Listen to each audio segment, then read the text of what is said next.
Boa noite a todos. Primeiro que tudo, obrigado pela vossa presença. É para nós um gosto estar aqui a coordenar este webinar. Agradecer pessoalmente à doutora Ana Rita Fradinho o facto de estar a colaborar connosco no mesmo e a falar de um tema muito importante que temos na nossa sociedade e que, melhor do que ninguém, a doutora Ana Rita nos vai deixar aqui umas mensagens muito importantes para que todos nós possamos ter consciência daquilo que existe, da realidade, das particularidades ligadas à, à população, às pessoas com diabetes, nomeadamente a higiene oral, e por isso, sem perder mais tempo, vou dar a palavra à doutora Ana Rita. Doutora Ana Rita, penso que já consegue partilhar. Ora, muito boa noite a todos. Muito obrigada pela vossa escolha, pelo vosso interesse e pela vossa presença aqui hoje. Hoje vamos ter aqui um webinar dado por mim em parceria com os laboratórios Biojam sobre a temática higiene oral em pessoas com diabetes. Vamos começar por falar naquilo que é a doença diabetes, depois abordar aquelas que são as complicações orais mais conhecidas e que estão associadas a esta doença. Também ver a forma de as prevenir, essencialmente por meio da higiene oral, e falar muito brevemente sobre o tratamento das mesmas.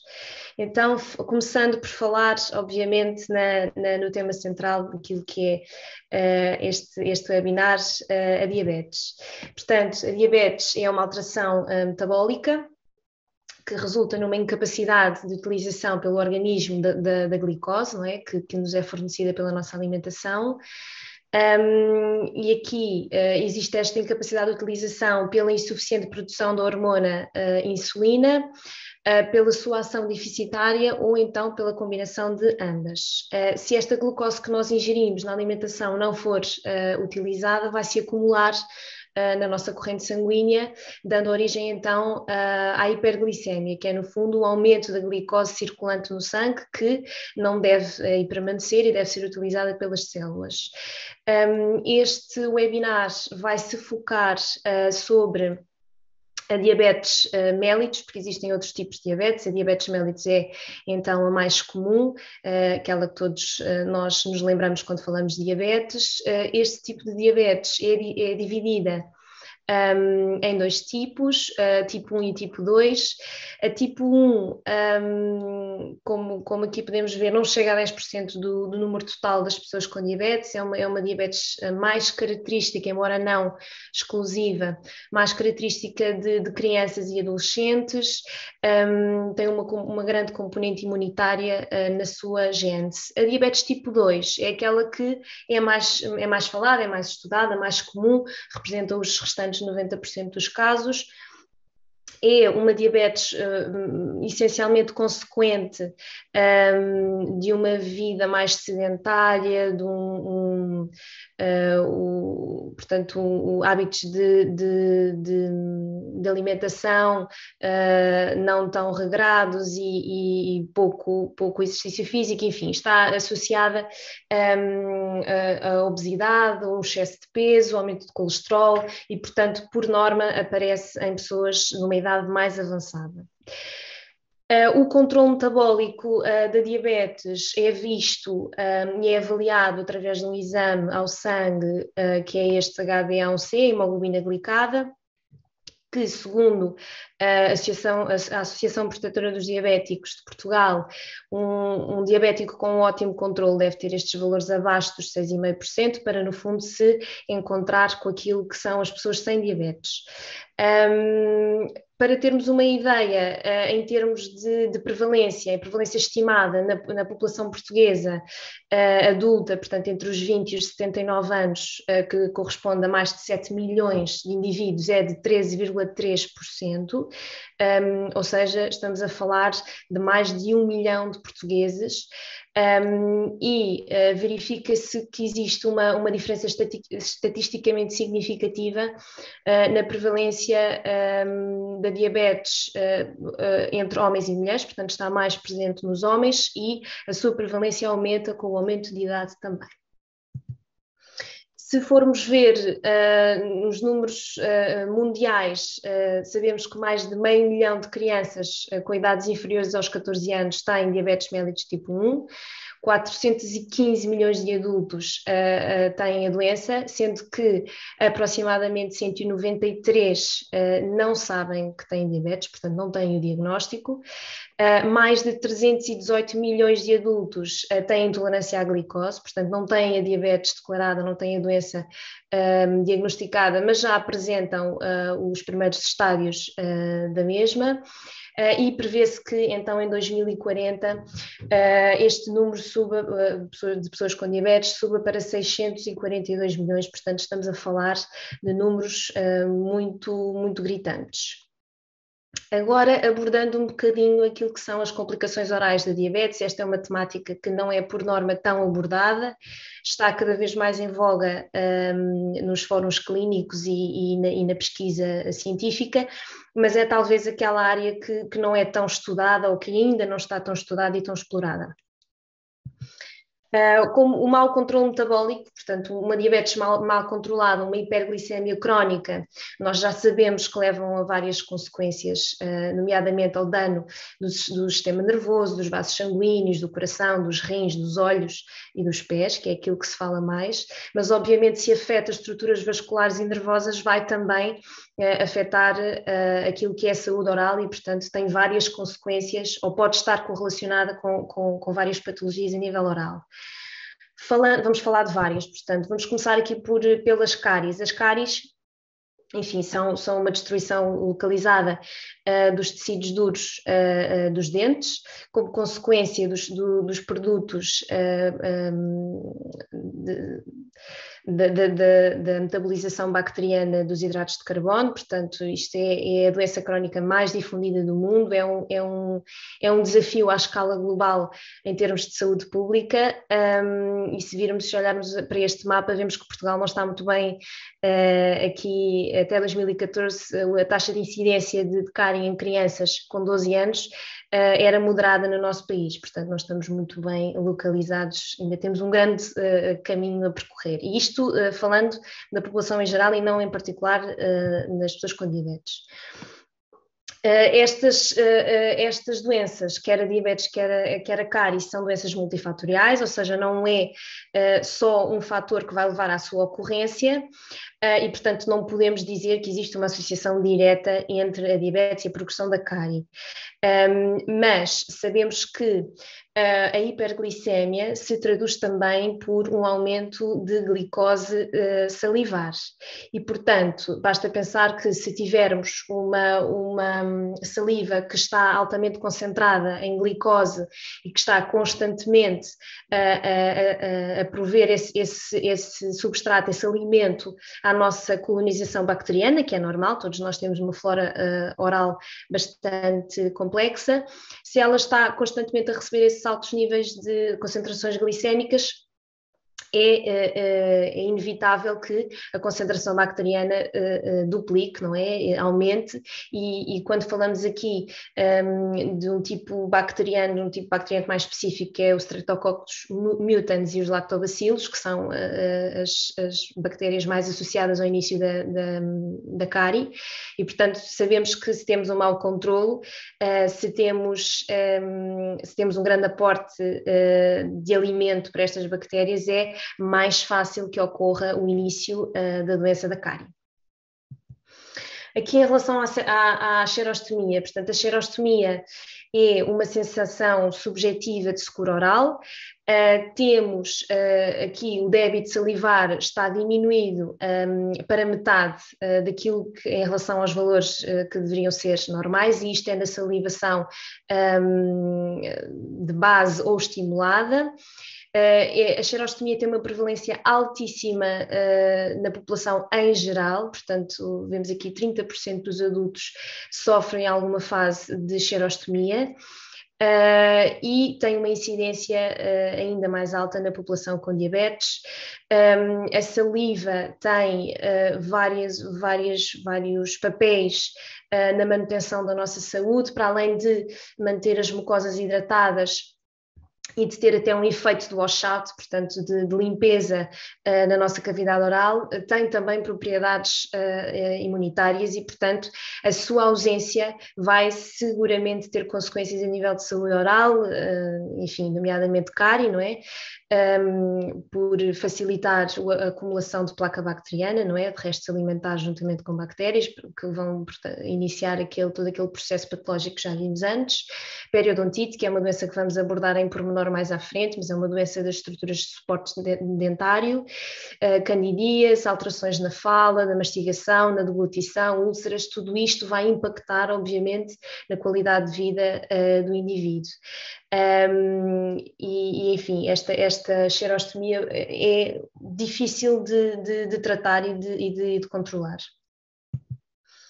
Aqui em relação às infecções fúngicas, portanto, nós temos na nossa flora comensal, ou seja, na nossa flora oral normal, a presença de vários fungos, para além de bactérias. O fungo mais comum é o fungo Cândida, que está presente em várias subespécies, sendo que a Candida albicans portanto, a subespécie que está mais associada aqui aos processos de candidíase. A candidíase é também uma infecção fúngica bastante comum em pessoas com ou sem diabetes. Aquilo que nós falamos, que os miúdos têm muitas vezes os chapinhos, são nada mais do que uma candidíase. Evidentemente que em pacientes que têm, enfim, toda a sua imunidade alterada, acompanhada com xerostomia, mau controle metabólico, é mais fácil aparecerem infecções oportunistas e, no caso, a candidíase é a mais comum.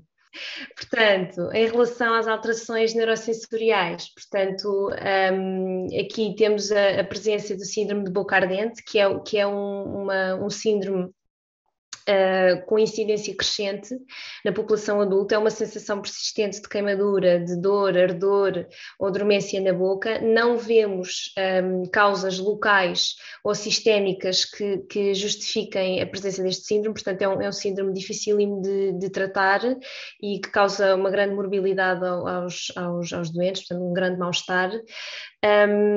Está associada à neuropatia periférica, à neuropatia diabética, portanto a lesão periférica do sistema nervoso, que está também associada ao mau controle metabólico, e obviamente aqui a hiperglicemia crónica tem um grande fator decisivo.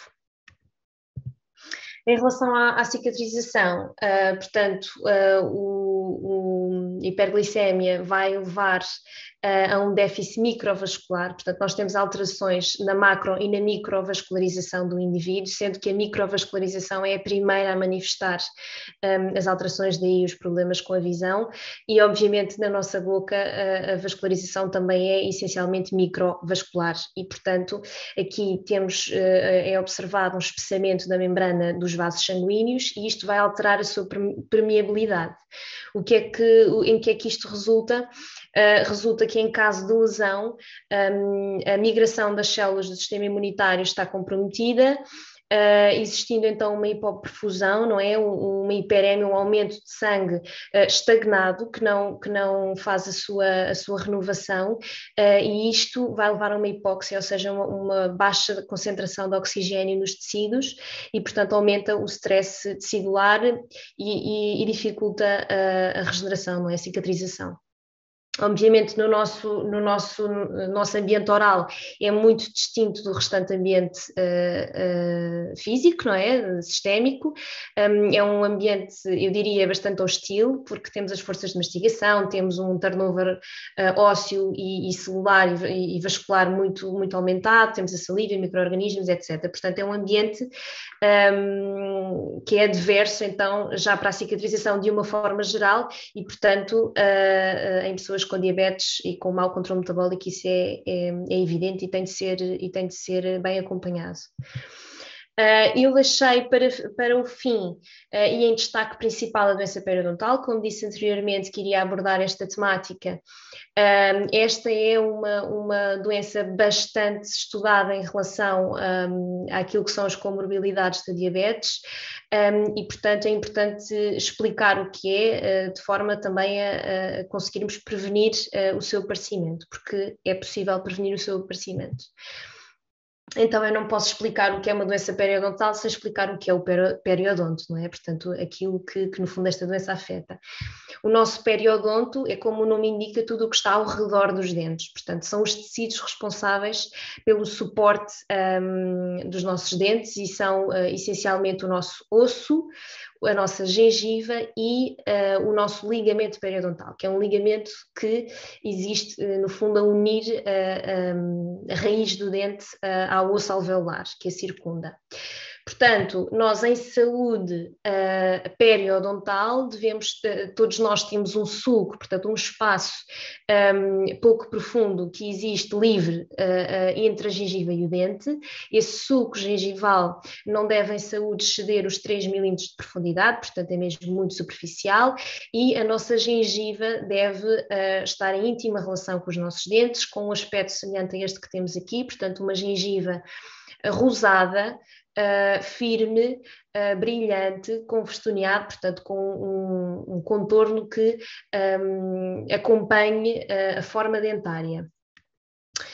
Quando temos o primeiro estádio da doença periodontal, temos uma chamada gengivite. Todos nós aqui hoje já tivemos, ou temos, ou teremos gengivite em alguma parte da nossa boca.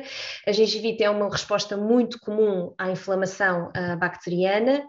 Aqui já vemos alterações superficiais na nossa gengiva, portanto vemos que a gengiva já não tem aquele aspecto rosa mais pálido e já está, portanto, inflamada, saturada de sangue, está edemaciada, no fundo inchada, com uma coloração mais escura, sangrante, e portanto temos aqui já uma alteração que para já é só superficial e é uma resposta perfeitamente natural à colonização bacteriana em excesso.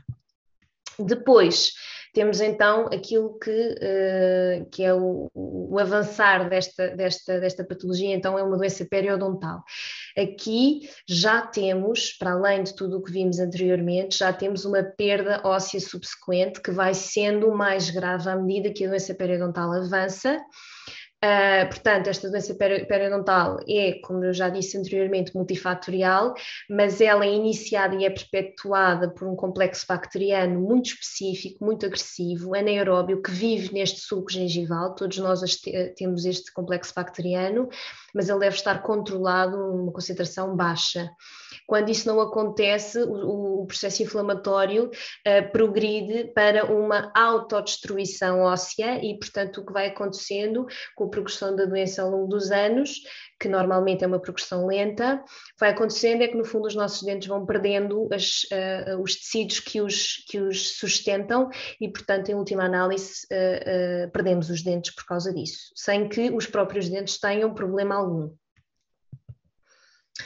Para isso é muito importante estarmos alerta para alguns sinais, porque a doença periodontal é muito prevalente na população em geral também, e portanto, segundo a Sociedade de Periodontologia e Implantes, Sociedade Portuguesa de Periodontologia e Implantes, estes são os sinais em que todos nós devemos estar alerta, portanto uma hemorragia gengival, as gengivas a sangrarem facilmente, como vimos, gengivas avermelhadas com aumento de volume, que se destacam dos dentes, supuração, ou seja, deitarmos pus deste espaço gengival portanto, entre a gengiva e o dente, sentirmos constantemente um sabor desagradável e mau hálito persistente, termos mobilidade dentária, portanto, sentirmos os nossos dentes, no fundo, a abanar, hipersensibilidade térmica, portanto, hipersensibilidade às temperaturas, quer muito frias, quer muito quentes, alteração na posição dos nossos dentes e na oclusão, ou seja, na forma como nós fechamos e encaixamos os nossos dentes. Em relação aqui aos indicadores de risco, portanto, os indicadores de risco para a doença periodontal são aqueles que não estão testados e comprovados cientificamente, mas temos alguns, como o stress, o álcool e os fatores genéticos. Em relação aos fatores de risco, os fatores de risco sim, já está, a sua significância já está comprovada cientificamente, e os fatores de risco da doença periodontal são então o tabaco, que tem um efeito dose dependente, não é? Porque vai alterar, enfim, a microvascularização, torna o nosso meio mais anaeróbio, ou seja, menos saturado em oxigênio, o que é ótimo para estas bactérias, e altera a nossa resposta imune. E temos a doença da diabetes. Em relação à epidemiologia, portanto, para termos uma ideia, a periodontite leve afeta 45 a 50% dos adultos e este número sobe para 60% acima dos 65 anos. Em relação à periodontite severa, portanto, aquela já com consequências graves de perda dentária, às vezes até total, essa está presente mesmo ainda assim em 11,2% da população adulta global. Obviamente isto são números estimados, mas de um estudo recente de 2018, portanto estão, enfim, dentro do possível atualizados. Em relação às consequências desta doença, como já vimos, a perda dentária é a consequência máxima, e isto obviamente vai ter um compromisso nutricional, de autoestima, de qualidade de vida, o que numa pessoa com diabetes, que a sua nutrição é importantíssima para o controle da própria doença, isto, como conseguimos prever, tem consequências graves. A periodontite está associada a níveis de hemoglobina glicada, portanto, aquele exame para saber o controle metabólico, a níveis de hemoglobina glicada mais elevados, e isto tanto em pessoas com diabetes como mesmo pessoas sem diabetes, e potencia uma maior resistência secundária à utilização de insulina, facilitando então, enfim, o aparecimento da diabetes tipo 2. Em relação à fisiopatologia, portanto, esta doença periodontal é uma doença inflamatória crónica, que é iniciada por bactérias e na qual os processos imunoinflamatórios estão desregulados e são os responsáveis pela maior parte da destruição do tecido periodontal. É biologicamente plausível que esta inflamação crónica derivada da doença periodontal tenha um impacto, evidentemente, naquilo que é o controle metabólico das pessoas com diabetes. Portanto, são ambas condições crónicas, em que a prevalência aumenta com a idade, tem uma relação bidirecional, sendo que o processo inflamatório é o que está na base dessa conexão, e existe uma associação entre o controle metabólico da diabetes, portanto, o mau controle metabólico da diabetes, e um aumento da severidade da doença periodontal. A relação entre estas duas patologias na periomedicina está baseada na inflamação, mas porque é aquele mecanismo que nós já conhecemos e que nós já estudamos. Não quer dizer que no futuro, evidentemente, não surjam outras relações e outras linhas de estudo, mas neste momento o que sabemos é que então a placa bacteriana vai iniciar uma resposta inflamatória que poderá eventualmente levar a uma doença periodontal. Essa doença periodontal, por si só, também evidencia e inicia respostas inflamatórias crónicas. Estas levam a uma resistência secundária à insulina, que pode levar a um estado de pré-diabetes. Esse estado de pré-diabetes leva então a uma hiperglicemia crónica, que depois vai influenciar vários mecanismos imunitários sistémicos, gerais e orais também. Não vou amassar muito com literatura, mas achei importante referir que a interligação destas duas patologias é bastante importante, é bastante evidente. Conseguimos identificar que uma doença periodontal interfere com o controle metabólico da diabetes é importante, porque às vezes o controle metabólico da diabetes foge um bocadinho ao controle dos clínicos e tudo aquilo que possa ajudar é uma mais-valia. Evidentemente que esta interligação tem vindo a ser estudada ao longo dos anos, e aqui eu tenho um quadro dos estudos mais importantes que contribuíram para o avanço desta interligação. São estudos que foram feitos nos anos 90 muito nos índios Pima, que são uma população de índios nativo-americanos ainda hoje existente, e que comprovaram que a doença periodontal interferia no controle metabólico. e até contribuindo com comorbilidades associadas à diabetes. Já o ano passado, em 2020, a Associação a ADA considerou a periodontite como uma comorbilidade mesmo declarada associada à diabetes. Portanto, a nível celular e molecular, temos aqui vários mecanismos que estão alterados. Portanto, a hiperglicemia crónica vai interferir em vários eixos moleculares e altera aquilo que é a capacidade de resposta imunitária do organismo. Se, por um lado, temos um estado hiperinflamatório que vai potenciar a destruição celular, por outro, temos também uma limitação daquilo que é a capacidade de defesa do organismo e uma inibição da reparação celular. Tudo isto, obviamente, cria condições favoráveis à proliferação dos tais patógenos periodontais, as bactérias que iniciam a doença periodontal, obviamente, e eventualmente contribuindo para um aumento da incidência e da gravidade da doença periodontal, que por si só, a doença periodontal por si só já é um potenciador da inflamação crónica e que isso também interfere no controle da diabetes. Em relação à prevenção, portanto, vimos aqui todos os problemas que podem surgir e que estão associados, e agora como é que os prevenimos? Transversalmente, todos eles são prevenidos, podem ser prevenidos com uns hábitos de higiene oral bem conseguidos. Portanto, na teoria seria fácil, não é? Portanto, nós sabemos que a placa bacteriana é então um fator etiológico primário da doença periodontal, mas também da cárie, um fator secundário da candidíase, um fator coadjuvante da xerostomia, do síndrome de boca ardente. Portanto, está no fundo, é transversal a todas as complicações que nós vimos anteriormente. A formação da placa bacteriana, que é aquilo que nós temos constantemente a ser formados na nossa boca, a partir do momento em que deixamos de fazer a higiene oral, vai obedecer uma sequência temporal de maturação. Portanto, inicialmente ela é formada por bactérias mais simples, por restos alimentares, enfim, não tão aderidos às superfícies dentárias. Com o passar do tempo ela vai se tornando mais madura, mais virulenta, mais agressiva, porque vai sendo composta por bactérias cada vez mais complexas. O controlo da placa supragengival é, no fundo, o método mais eficaz, como eu já disse, na prevenção de cáries, mas também na gengivite, na periodontite e na periimplantite. Cada vez mais nós temos pessoas com implantes dentários e a doença periodontal também afeta os implantes, chamando-se periimplantite. E, portanto, mais uma vez, muito importante ter aqui um controlo de placa bacteriana eficaz.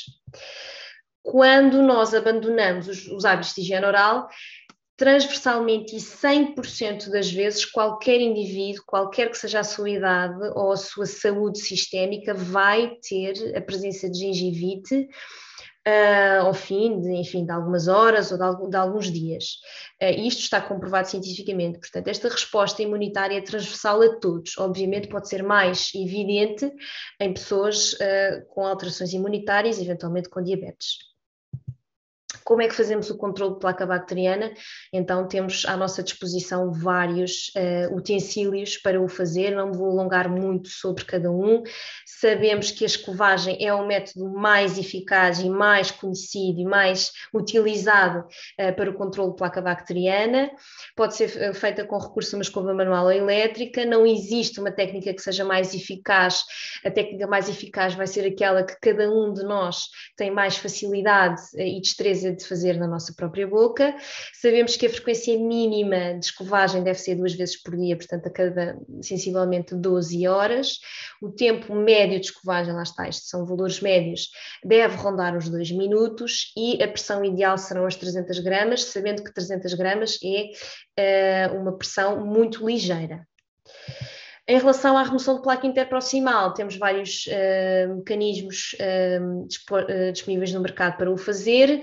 O mais eficaz é, sem dúvida, o escovilhão e devemos todos nós o utilizar porque a escova não tem capacidade para entrar entre o espaço dentário, portanto não limpa 2 faces de cada dente. Portanto, muito importante usar o escovilhão. Aqui temos outros utensílios, os raspadores de língua, escovas unitufos, jatos de água, enfim, tudo aquilo que nós acharmos que faz sentido para nos ajudar. E depois, chamando a atenção, temos aqui o outro grupo, outras armas, no fundo, ao nosso dispor, que são os agentes químicos. Os agentes químicos são fatores coadjuvantes dos dispositivos mecânicos, tá bem? E é importante dizer que são coadjuvantes. E porquê? Os nossos dispositivos mecânicos, que são aqueles que vimos anteriormente, têm a capacidade de desorganizar a placa bacteriana e desta forma permitem que os agentes químicos entrem, penetrem mais fundo, atinjam mais diversidade bacteriana e façam o seu trabalho. Utilizando apenas agentes químicos, a higiene oral não está completa e não vai ser eficaz. Posto isto, nós temos vários compostos disponíveis no mercado. Fiz aqui um super resumo daqueles que são mais comuns e mais evidentes, as plantas medicinais, que ajudam a diminuir a hemorragia gengival, enfim, tem um efeito calmante superficial. Clorhexidina é o composto mais falado, mais presente, é o gold standard aqui de higiene oral, porque tem um efeito antibacteriano, tem um efeito antivírico, tem um efeito antifúngico, tem alguma capacidade de penetração, tem uma substantividade muito alta, ou seja, está ativo durante muitas horas, 8 a 12, e portanto é o composto que é mais utilizado a nível da desinfecção dos agentes químicos. Temos o triclosan, que é semelhante à clorhexidina, e o bicarbonato de sódio, que tem como objetivo neutralizar os ácidos da placa bacteriana. Em relação aqui mais especificamente aos produtos da linha da Biogem, a Biogem tem uma linha, eu não vou alongar muito, mas a Biogem tem uma linha específica para a higiene oral de pessoas com diabetes. Obviamente pode ser utilizada por qualquer um, mas o foco é então minimizar as consequências deletérias que tem o aumento da glicémia salivar na nossa saúde oral. Portanto, tem aqui vários compostos que são inovadores. Tem um dentífrico, um colutório, um spray e um gel. Destes compostos, portanto, destacam-se a lactoferrina, que é uma proteína derivada do leite não pasteurizado, é uma proteína que está presente em todos os fluidos de secreção humana, como as lágrimas, enfim, o leite materno, a saliva, e tem um papel fundamental na prevenção, na formação dos radicais livres e no controle dos processos inflamatórios. Depois temos o curcumis melo, que é um extrato de melão e que tem aqui uma fonte de superóxido dismutase, ou seja, é um forte antioxidante, neutraliza os radicais livres de oxigênio. Temos o extrato da proteína de leite, o MPE, que vai regular o pH, promover a degradação da glucose salivar, isto devido ao sistema do OX. O sistema do OX tem como objetivo neutralizar o peróxido de hidrogênio, que é resultante de um excesso de glicose salivar e que vai causar um ambiente mais ácido, que é um ambiente propício então para a degradação das estruturas dentárias. E temos o xilitol. O xilitol no fundo, é um álcool de um açúcar não fermentável. Ele vai regular a microflora porque é utilizado no metabolismo bacteriano e vai, no fundo, ocupar bactérias que sejam mais prejudiciais, deixando que outras que são menos prejudiciais e até com um efeito protetor se desenvolvem. Portanto, vai aqui diminuir também a colonização bacteriana mais agressiva. Falando agora muito rapidamente daquilo que é o tratamento. Portanto, o tratamento, dependendo daquilo que são as complicações, é distinto. Portanto, tratamento de cáries, todos nós sabemos o que é, precisa ser feito em gabinete.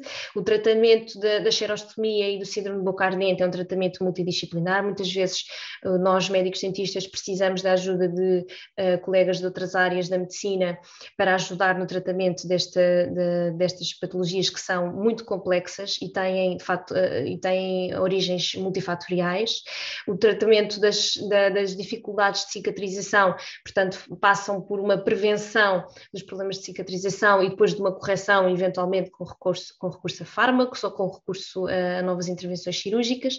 E depois temos o tratamento da doença periodontal. O tratamento da doença periodontal é basicamente um controle de placa em parceria, portanto, em casa, feito pelo paciente, desta forma que nós já vimos, e em gabinete, feito pelo clínico, portanto, com recurso a instrumentos manuais, instrumentos sónicos e ultrassónicos, como o destartarizador, que todos nós conhecemos, instrumentos rotativos, escovas, cúpulas, pastas, enfim, um arsenal de utensílios que usamos em gabinete para ajudar a descontaminar estas zonas de bolsas profundas.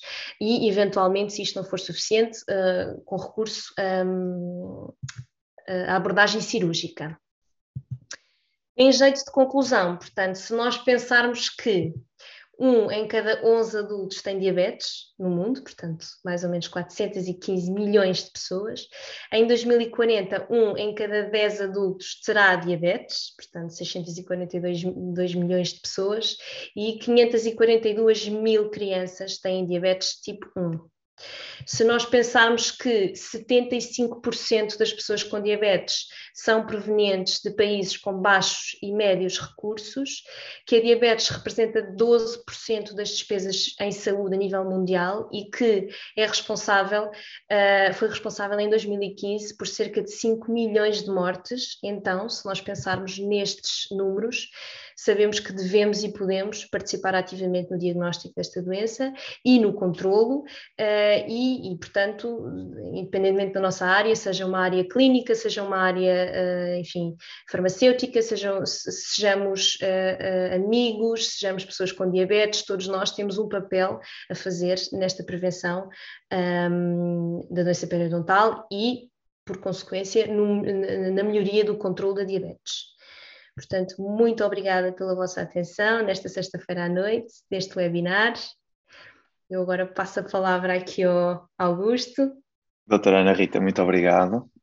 Obrigado nós pela sua brilhante apresentação. Vamos passar agora para uma fase de perguntas e respostas.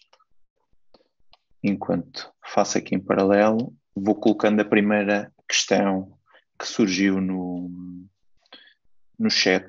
Nós fomos solicitando que, ao longo da apresentação, cada um dos participantes pudesse colocar questões. Para já só temos uma e passo a dizê-la, doutora Ana Rita.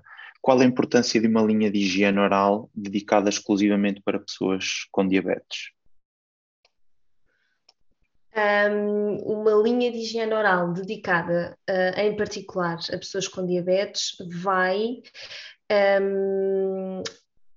eu não digo colmatar falhas de mercado, porque isso é talvez forte demais, mas vai. Uma linha específica enfim, de higiene oral para pessoas com diabetes tem aqui o objetivo de colmatar uma situação que é, como eu disse, é muito característica e específica das pessoas com diabetes, que é o aumento de glicémia salivar. Isto, evidentemente, pode acontecer em qualquer pessoa, mas sabemos que o aumento de glicemia salivar está diretamente correlacionado com a hiperglicemia e, portanto, a hiperglicemia, o aumento de glicose sanguínea, está mais associado a pessoas com diabetes, evidentemente. Um aumento de glicose salivar constante e crónico, e porque é preciso fazer aqui um parênteses, o aumento de glicose salivar é mais evidente em comparação com o aumento de glicose sanguínea.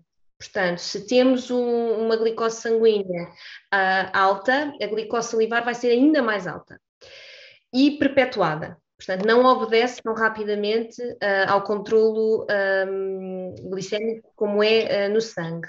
E, portanto, se tivermos isto em conta, sabemos que as consequências para a saúde oral, em particular nas pessoas com diabetes, são evidentes e são potencialmente, enfim, mais graves. E, portanto, termos uma linha de enfim, elixires, dentífricos, tudo o que nós possamos utilizar em casa para tentar minimizar esse impacto, eu acho que é bastante positivo e é uma novidade, e, portanto, é, no fundo, utilizar aquilo que a investigação científica nos proporciona, não é? Que são estes compostos inovadores, utilizá-la a nosso favor. Não é? Muito bem, obrigado.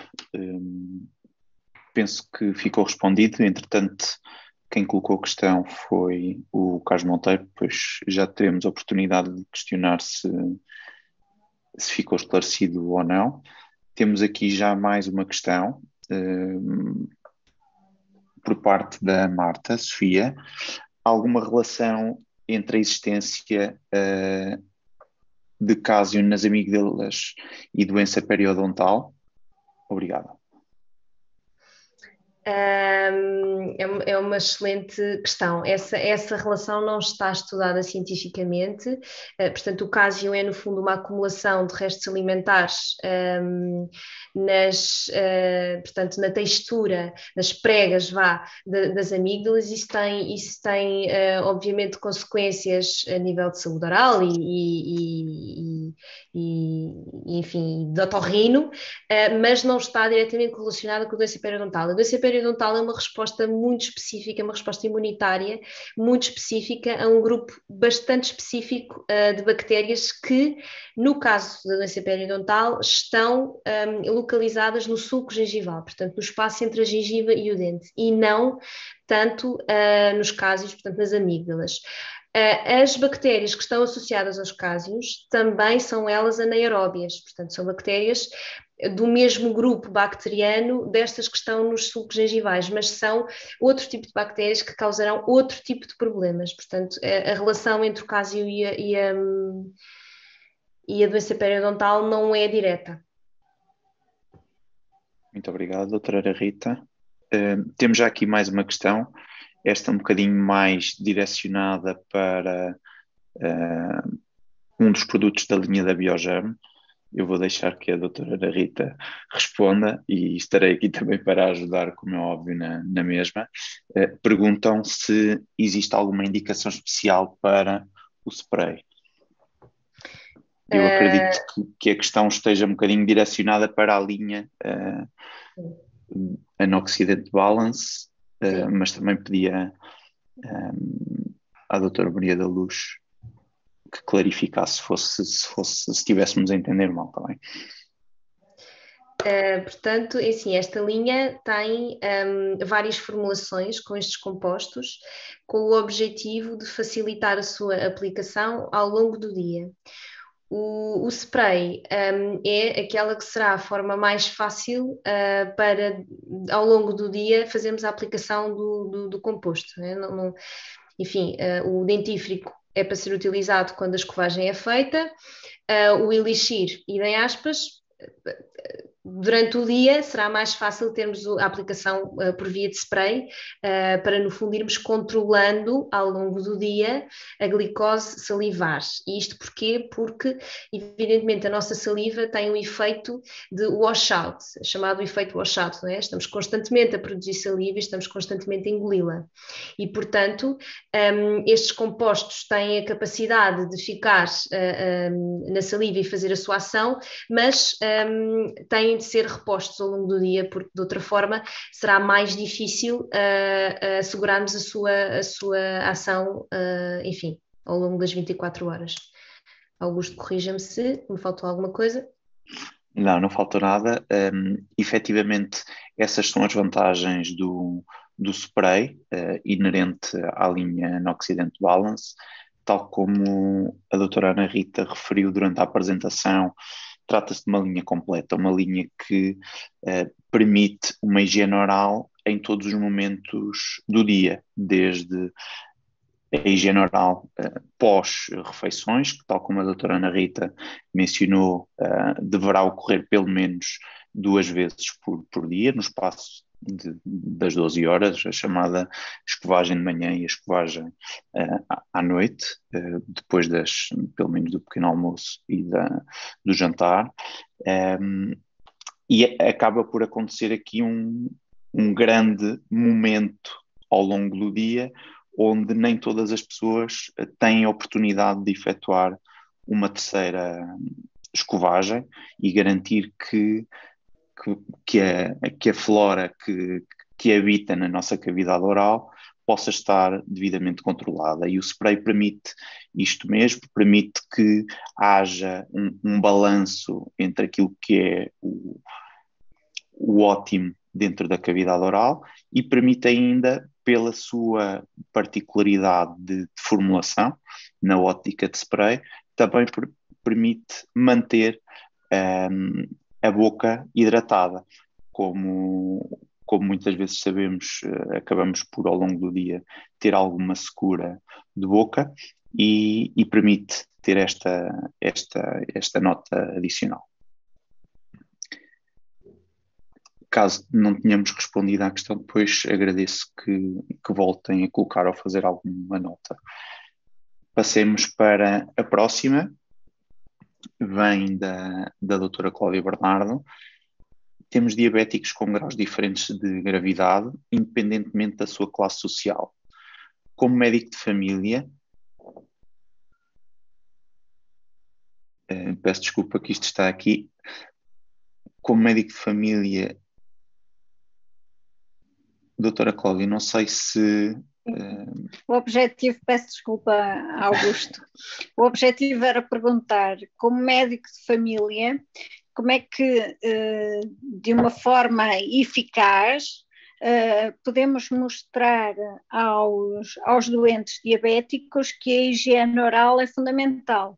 Eu sou médica de família há 18 anos e tenho muitos diabéticos com hemoglobinas A1C de 6.1, de 5.8, portanto super controlados, mas também tenho diabéticos com hemoglobinas de 11, 12, portanto super descontrolados e se a medicação nem sequer é importante, a higiene oral nem lhes passa pela cabeça, não é? Porque não existe higiene oral, não existe cuidados alimentares, não existe qualquer tipo de cuidados.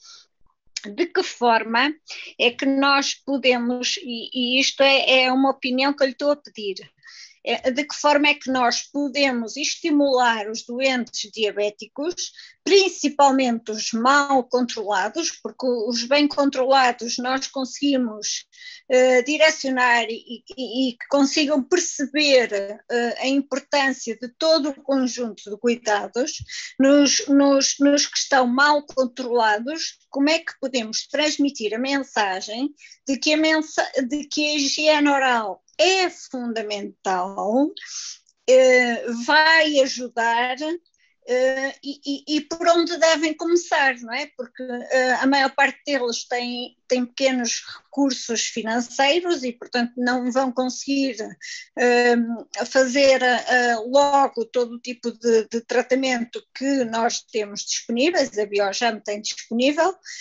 Por onde devemos começar, por onde devemos estimular, por onde podemos pegar de forma a que eles adiram, porque efetivamente se há uma dificuldade na adesão em termos de terapêutica, em termos de cuidados alimentares, em termos de exercício,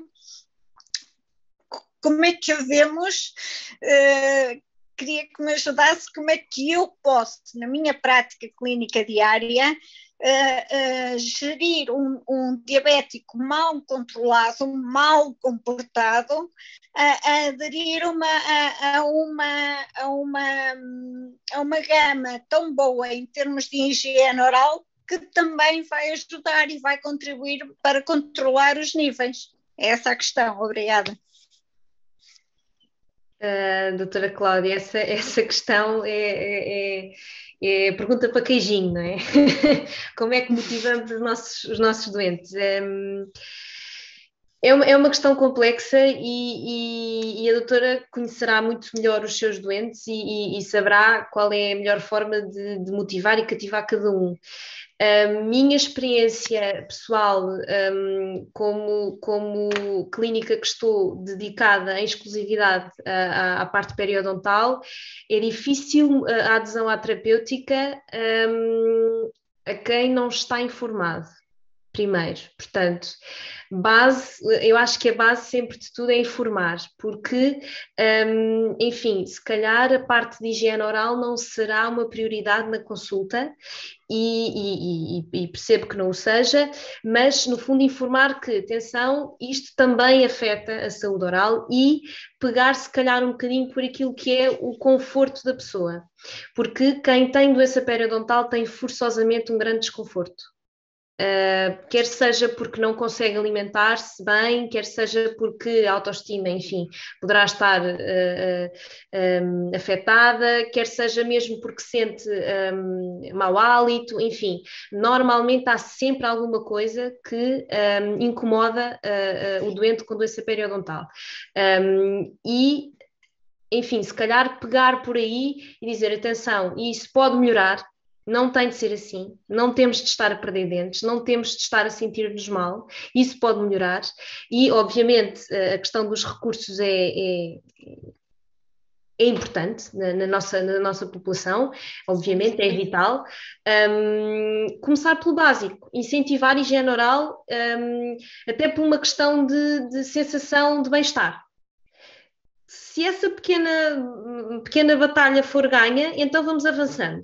Atenção, há mais que se pode ser feito. Pode procurar um colega de medicina dentária, pode procurar, enfim, adaptado àquilo que são as possibilidades de cada um, pode optar por uma linha destes produtos, enfim, há várias estratégias que podem ser feitas. Na minha experiência pessoal é informar.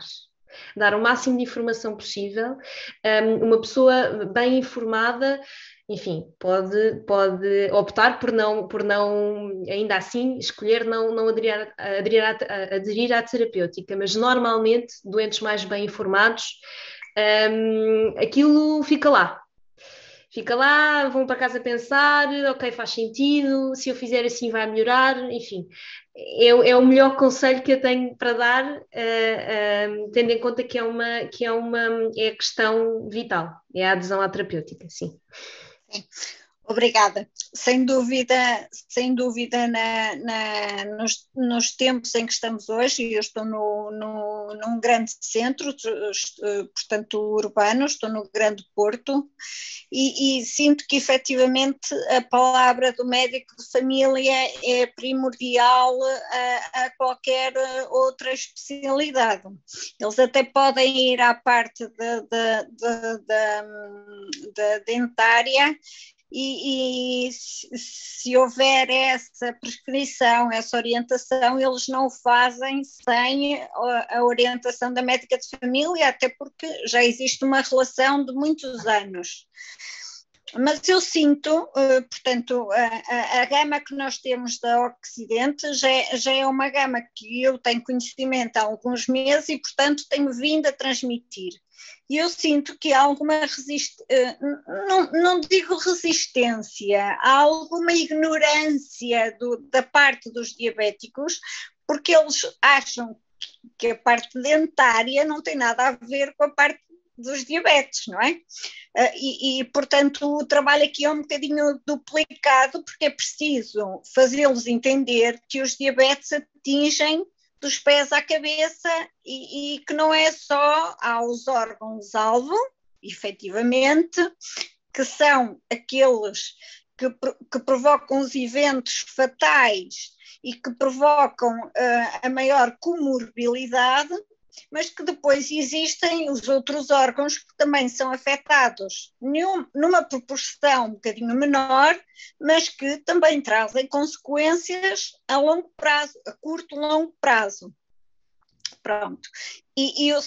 Quando eu lhe fiz a pergunta foi no sentido de como é que eu poderia chegar um bocadinho mais mais a eles, né, nessa parte de que é importante aderirem a uma boa higiene oral. Por exemplo, eu vou-lhe dar um exemplo muito rápido, até porque não quero prolongar demasiado esta minha intervenção. Eu trabalho na Maia. A Maia é uma cidade, mas apesar de ser uma cidade, tem mais de 50% da população rural. Não existe uma higiene oral. Não existe lavagem dentária da manhã e à noite em alguns utentes. E a maior parte desses utentes são diabéticos e hipertensos, o que me causa imensa confusão. Não é? E não estamos a falar só de uma população idosa, estamos a falar de uma população de 40, 50 anos, portanto isto é chocante para o médico de família ver que está num grande centro. Então se num grande centro é assim, o que é que vai ser no meio rural, não é? E por isso lhe pedi uma pequena dica de como chegar a eles, mas através das suas palavras consegui que me desse aí 2 ou 3 dicas para chegar até eles, e tenho a certeza absoluta que se fôssemos fazer uma avaliação do presente e uma avaliação daqui a 6 meses, vai ser completamente diferente. Pelo menos falo da minha lista de utentes, em que tenho quase 900 diabéticos, em que vai mudar radicalmente a forma como eu vou comunicar com eles em termos de higiene oral e a resposta que eles me vão apresentar passado meio ano. Deu-me aí 2 ou 3 dicas que foram fundamentais. Eu tenho a agradecer-lhe imenso, porque efetivamente foram 2 ou 3 palavras que me disse que são palavras-chave para lhes chegar, não de imediato à conclusão que efetivamente a higiene oral é importante, mas que ao irem para casa e que ao longo de 2, 3 semanas eles vão pensar que, espera lá, a doutora Cláudia falou isto se calhar é importante. Vamos ver se daqui a 6 meses, nas próximas análises, se eu fizer o que ela me diz, vou ter ou não vou ter resultados. Portanto, obrigada, porque efetivamente contribuiu de uma forma positiva para a minha prática clínica. Muito obrigada. Obrigada eu. Muito obrigada, foi um prazer. Obrigada. Obrigado. Vamos então passar aqui para a próxima questão, novamente dedicada à linha de produtos. A questão coloca-se se todos os produtos podem ser utilizados por crianças. Eu vou responder à mesma. Vou ajudar aqui a doutora Ana Rita. Todos os produtos da linha Anoxidente, não vamos dizer todos, 3 dos 4 produtos da linha Anoxidente Balance têm na sua constituição flúor, e flúor numa concentração que maioritariamente não deverá ser utilizada por crianças com idades muito jovens. E aí, nesse sentido, a pasta de dentes, o elixir e o spray oral deverão ser utilizados somente a partir dos 7 anos, ok? Pela concentração de flúor. O gel, como não tem flúor na sua constituição, poderá ser utilizado. De qualquer das formas, esta utilização da linha Anoxidente Balance é uma utilização que deverá ser da gama completa, sempre que possível, como é óbvio. E por isso, numa criança colocar a utilizar apenas o gel, se calhar não fará muito sentido, mas também deixaria a doutora Ana Rita para dar a sua opinião mais clínica relativamente a este ponto. De qualquer das formas, deverão ser utilizadas apenas a partir dos 7 anos de idade. Sim, eu acho que, como em tudo, devemos adaptar aquilo que é possível, o ideal, o que vale a pena. Numa criança, em idades inferiores aos 7, 8, 9, até 10 anos,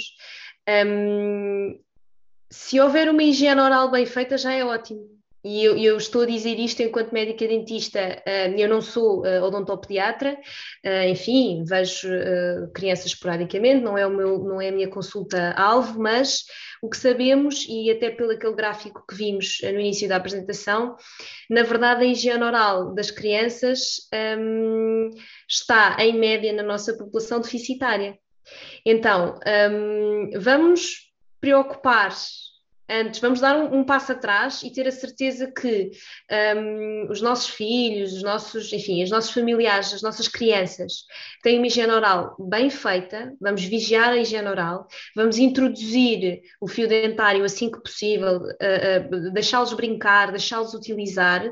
Quando isso estiver tudo bem introduzido e bem oleado e não houver birras e estiver tudo a correr bem, então poderemos pensar em fazer um coadjuvante com o gel, como o Augusto fez, mas eu não acho que seja, na verdade, uma prioridade nessa faixa etária. Acho que há um trabalho por base que deve ser bem feito com recurso a dentífricos próprios para a idade, com concentrações de flúor inferiores, porque eles até aos 7 anos engolem muita pasta e, portanto, não queremos que estejam a utilizar produtos que não estejam bem adequados com concentração de flúor, enfim, e de outros compostos para a idade. Portanto, vamos nas crianças, eu acho que aqui é importante dar um passo atrás. Vamos ter a certeza que fazem o básico bem feito, deixá-los brincar, mas fazer bem. E se calhar numa idade um bocadinho mais início da adolescência, 12, 13, poderemos pensar em introduzir esta linha da Biojam. É a minha opinião clínica, obviamente, em termos factuais. O que não podem utilizar foi aquilo que o Augusto disse, os compostos que têm flúor em altas concentrações. O gel pode ser utilizado. Mas há que também saber motivar as crianças, e estar a introduzir muita coisa às vezes tem um efeito contrário. Isso mesmo, concordo em pleno, e penso que a maioria de nós já teve ou continua a ter crianças em casa e sente isso mesmo na pele no dia a dia, a dificuldade maior ou menor que é fazê-las terem a sua higiene, pelo menos escovarem os dentes 2 vezes por dia, já é muito bom, e por isso quanto menos produtos também formos aqui colocando, melhor. Temos aqui mais uma questão ainda ligada aos produtos do Anoxidant Balance. A questão é se a linha de produtos é indicada para prevenção ou para fase aguda. Okay? Não sei se a doutora Rita quer responder, também posso... Para ambas. É uma linha de utilização em contínuo, portanto deve ser utilizada, enfim, sempre. Prevenção, mesmo quem tem bom controle metabólico, atenção, isto é importante dizer, mesmo as nossas pessoas com diabetes que têm hemoglobinas glicadas dentro daqueles valores que vimos e, portanto, estão bem controlados, não têm comorbilidades, está tudo bem, devem usá-lo. Não deixa de ser, todas as pessoas com diabetes têm períodos de hiperglicemia, nem que sejam transitórios e pontuais, e, portanto, utilizar esta linha está sempre adequado. Quer, obviamente, para uma fase aguda, a sua importância sobressai, mas para manutenção também acho que está perfeitamente adequado, e lá está, e são compostos que têm...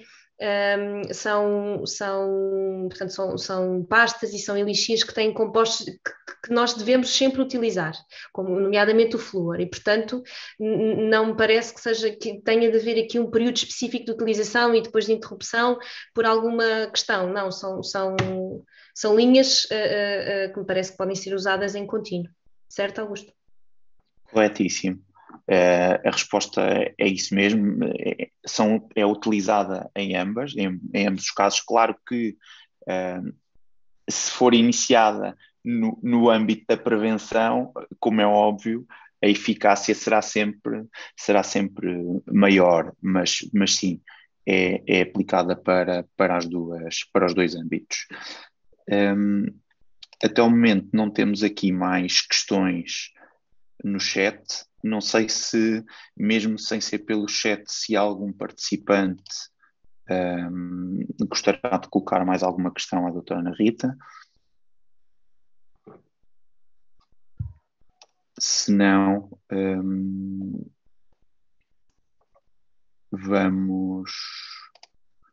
Eu gostava de fazer uma pergunta em termos de experiência à doutora Ana Rita, e peço desculpa.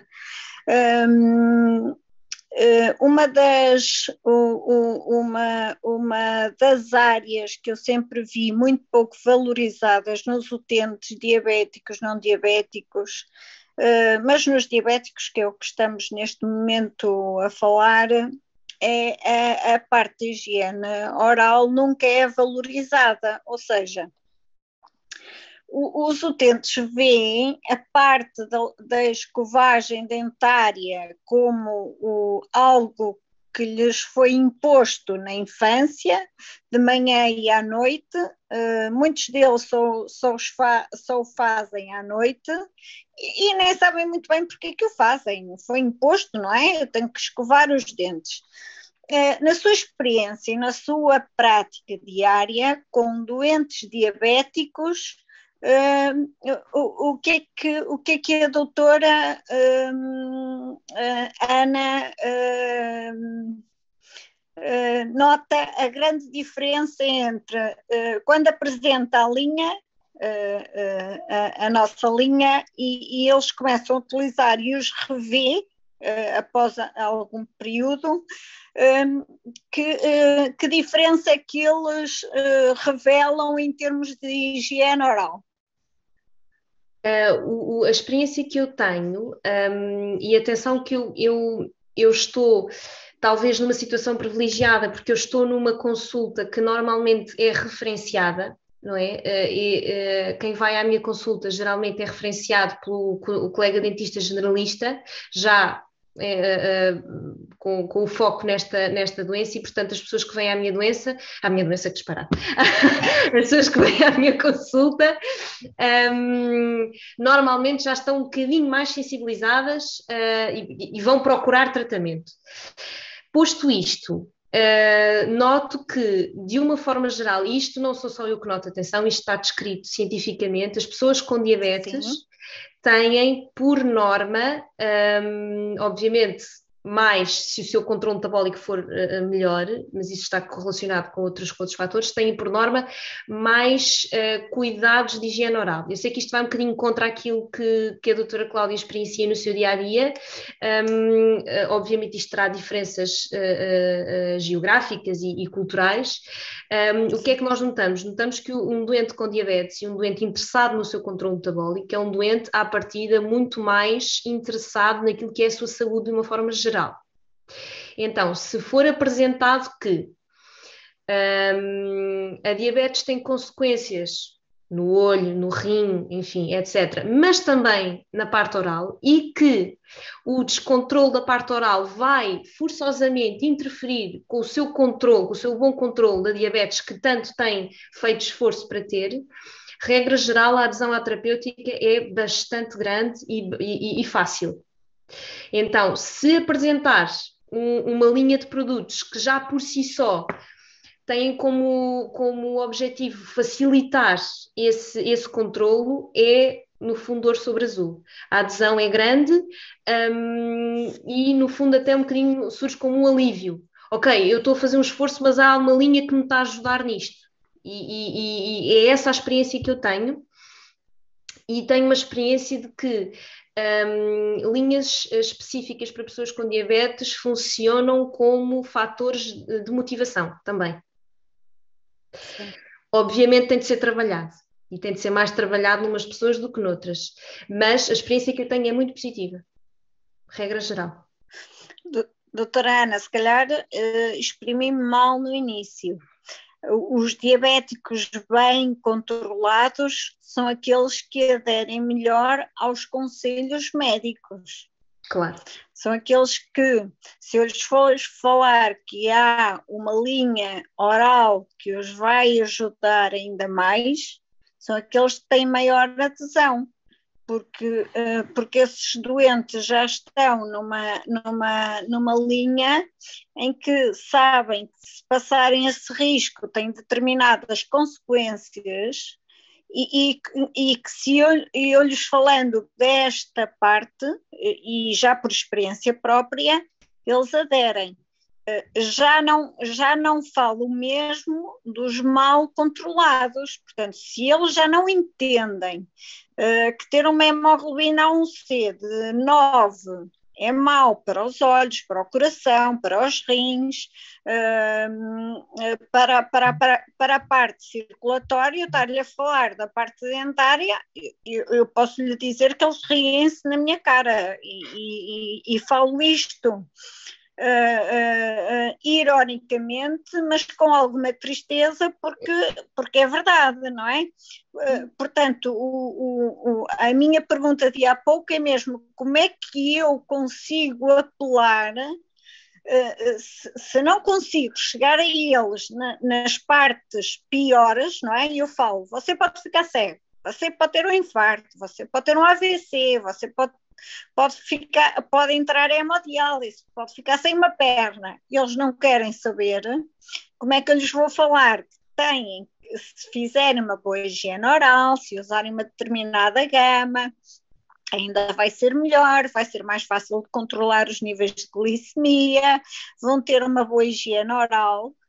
Quer dizer, riem-se na minha cara, não é? Portanto, o fundamento da minha pergunta anterior foi um bocadinho como chegar até eles, porque eu não estou a generalizar, não estou a dizer que é em 100% dos diabéticos mal controlados, não é? Até porque continua a haver pessoas muito preocupadas com os seus diabetes e que me ouvem de uma forma tão séria, que às vezes num espaço de 6 meses passam de 11 para 7, porque efetivamente eu assusto-os. Eu faço uma clínica em termos de diabetes dura. Eu assusto os doentes, assusto de tal forma a perceberem a gravidade da doença e ao apresentar esta gama dentária eles vão perceber que a parte dentária e a parte oral também vai ser afetada, então também tem que ter cuidado. Não é? Portanto, quando eu lhe fiz há pouco a pergunta era um bocadinho como é que eu chego às pessoas que não me ouvem de forma nenhuma em relação às outras situações, mas que na parte oral me podem ouvir e nesse sentido deu-me dicas importantes e mais uma vez lhe agradeço pela sua apresentação, porque efetivamente aprendi bastante e deu-me 2 ou 3 clichês que eu sei que vão atingir uma gama de utentes que até não podem não estar preocupados com o seu coração, mas vão começar a ficar preocupados com a sua parte da higiene oral. Eu ia só sugerir, talvez, utilizando a imagem, porque Exato. nós temos ali imagens do que é a doença, a sua evolução, e eu acho que se calhar a essas pessoas que não conseguem, pronto, nós não conseguimos explicar o que é a hemoglobina glicada, ou o que é que isso realmente significa em termos da corrente sanguínea, talvez na cavidade oral mostrar umas imagens do que é que poderá vir a aparecer na sua boca, talvez possa ajudar o utente. É um alerta, não é? Sim. Ninguém gosta de ver aquelas imagens. Sim, e no fundo apelar ao bem-estar da pessoa, não é? Porque dizer que a pessoa pode ficar cega, pode ter um infarto, isso está no futuro, não é? Se a pessoa já tiver um desconforto, é pegar nisso, é dizer, repare, aquilo que sente, não sente desconforto, não sente mau hálito, não sente... pegar nisso e dizer, olha, isso não tem de ser assim. Isso pode mudar, pode melhorar. juntamente com a parte gráfica, que enfim, que algumas, que é uma forma de motivar, funcionará para algumas pessoas. Eu acho que isso são armas que os clínicos têm ao seu dispor, e para nós, médicos dentistas, é fundamental ter os médicos que acompanham os doentes diariamente, tê-los do nosso lado, no fundo, do lado dos doentes, porque esta preocupação que a doutora Cláudia tem não é assim tão transversal, e nós muitas vezes travamos essa informação da parte oral pela primeira vez na consulta de medicina dentária, e é como disse, os utentes, ou enfim, os pacientes, as pessoas de uma forma geral, confiam muito no seu médico de família. E isso deveriam também confiar no seu dentista, mas confiam mais no médico de família porque lá está, tem uma relação mais próxima. E, portanto, ter os clínicos enfim, que acompanham os doentes diariamente do nosso lado, não é? Falando também um bocadinho da parte oral, é fundamental para conseguirmos ter aqui, no fundo, educar os nossos doentes, não é? Porque a nossa cultura em relação à saúde oral fica atrás. Ainda fica atrás. Ainda temos um grande Infelizmente. Caminho. Sim. Está muito melhor, mas temos um grande caminho a percorrer. Obrigada pela sua apresentação, porque efetivamente conseguiu que eu apanhasse 2 ou 3 chavões que me permitem. Lá está, o médico de família tem um papel muito importante, e eu já estou numa unidade há 11 anos e, portanto, o que eu digo às vezes é um bocadinho tipo uma ordem, não é? A médica de família disse aquilo, temos que cumprir. E esses chavões que me fez chegar, tenho a certeza que vão ser importantes para eu conseguir chegar a eles para a higiene oral. Portanto, só tenho a agradecer. Muito obrigada pela sua apresentação, foi excelente da parte que eu pude assistir, e de certo que daqui a meio ano vou encontrar resultados nesse sentido. Muito obrigada. Obrigada. Doutora Ana Rita, neste momento não temos mais questões aqui no chat. Vou solicitar novamente a audiência, caso exista alguém que ainda tenha alguma questão para colocar à doutora Ana Rita, que pode colocá-la, como é óbvio. Se não existir mais nenhuma questão, como é óbvio, vou agradecer a presença de todos, primeiro de tudo, da doutora Ana Rita, e gostaria também de passar a palavra ao Carlos Monteiro, enquanto responsável da Biogem, para poder encerrar aqui o webinar em nome da Biogem. Obrigado, Augusto. Boa noite a todos. Por razões programáticas, só me deram a possibilidade de falar agora no final, mas eu quero... é apenas uma private joke. Eu não posso deixar de terminar esta tertúlia científica, esta tertúlia social, diria, que foi extraordinariamente bem palestrada pela doutora Ana Rita Fradim, que pessoalmente agradeço, da mesma forma que enderecei o convite, da mesma forma lhe agradeço imenso esta belíssima apresentação. Eu gostaria apenas de dar um pequeno acrescento em relação àquilo que disse a doutora Ana Rita Fradim, que disse aquilo a doutora Cláudia Bernardo e que disse a doutora Natasha. Eu acho que os farmacêuticos são fundamentais na divulgação deste tipo de patologia ou deste tipo de malefício que os diabéticos ou as pessoas com diabetes têm.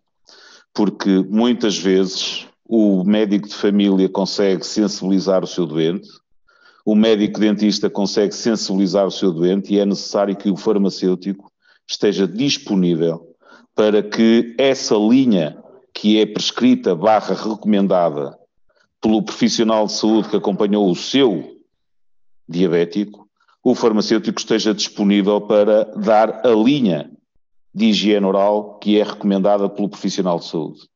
E não posso também deixar de pedir aos enfermeiros que apoiam os centros de saúde,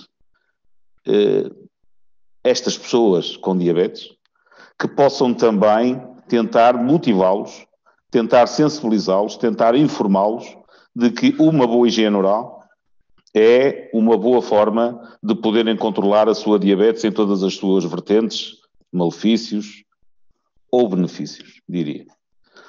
Por isso, eu terminaria este webinar com um agradecimento a todos.